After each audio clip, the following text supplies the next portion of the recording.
मैं तेरे हर सवाल का हूँ जवाब मजीद राजपूत साहब आए अपना कलाम पेश किया।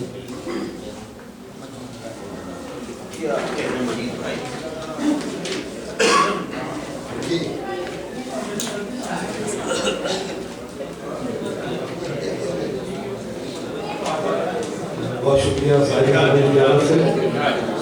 दो अशार कहूँगा, 3 अशार गजल के लिए।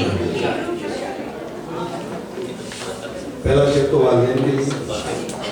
धूप में बाप चूल्हे में माँ जलती है, धूप में बाप चूल्हे में माँ जलती है, तब कहीं जाकर ही औलाद बनती है।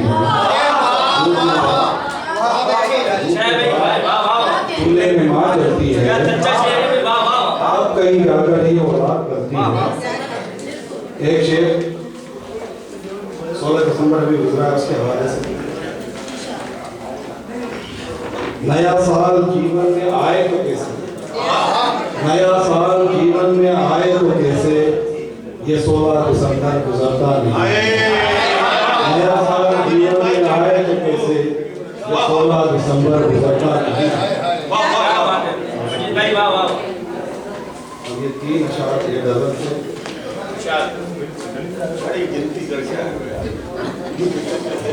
बंदगी ही तो मांगता है इश्क, बंदगी ही तो मांगता है इश्क, बस खुदा ही खुदा, खुदा है इश्क।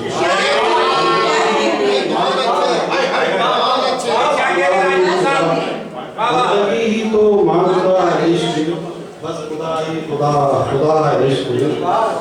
रक्स होता है यारों मेले में, रक्स होता है यारों मेले में, जबकि रोजे में सो रहा है इश्क, जबकि रोजे में सो रहा है इश्क। वही आखिरी शेर है 3 अशार में से। कुछ गंवा कर ही पा सकोगे तुम, कुछ गंवा कर ही पा सकोगे तुम, रास्ते में नहीं पड़ा है इश्क। गंवा कर ही पा सकोगे तुम, रास्ते में नहीं पड़ा है इश्क। बहुत शुक्रिया।